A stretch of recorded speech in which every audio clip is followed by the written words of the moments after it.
Ladies and gentlemen, go forward through great things, mind, body, and spirit. Continuing, we have the GS overview schedule. What's the general schedule for government? General schedule, classification, and pay. Knowing what you're doing and how much it's worth, how much you can get paid, is important to the government. So, with the government shutdown, you've got the GS classification pay system covers the majority of civilian, white collar, federal employees, about 1.5 million worldwide, in professional, technical, administrative, and clerical positions. The standards, qualifications, pay structures, and human resources policy, general staffing, and pay administration policies are administered by the U.S. Office of Personnel Management, OPM, on a government wide basis. So each one has their own guidelines. So let's just check out GS classification standards. Position classification standards for white collar work. Why is that a title? That should not be a title. Position classification standard provided information on determining occupation series and title positions performing white collar federal government. It's also provide grade and criteria for positions classified in general schedule classification system. So check it out. Send your questions to the Fed class op at lpm.gov. Now, miscellaneous occupation. So if you want to go, say, general administration, let's just tap that. You would have occupation. You have your series on the left. You have at 300.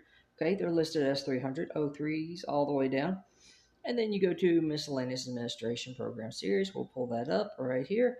And you've got your classification fly sheet. You got your series definition, your coverage, your nature of the work series, determination, titles, and evaluation position. So this is how you check out what you want to do and why you want to do it in the government. And then you just go back and you say, hey, that doesn't work out. You don't have the qualifications. You'll just go to another one and say, we'll go history series and occupation social sciences.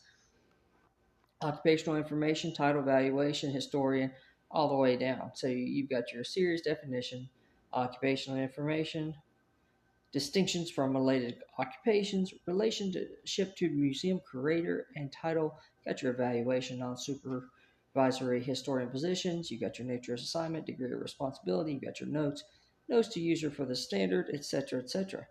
Then they say, hey, I already taught history, don't want to do that. So we're just going to go back to the health and see what is in pharmacy.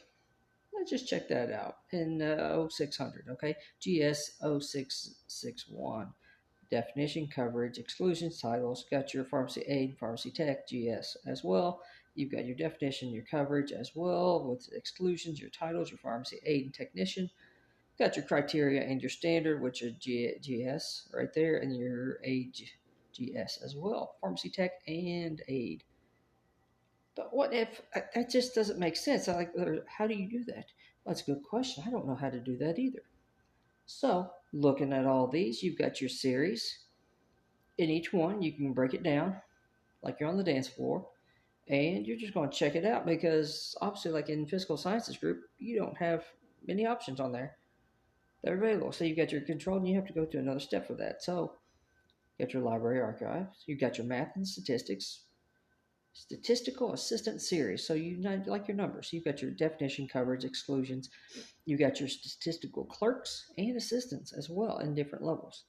You got your exclusions, classifications, and your evaluation notes and your total statistical clerks.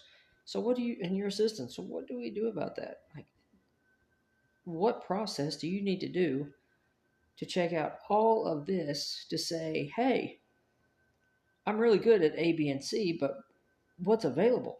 You never know. The government's out there. We love you guys.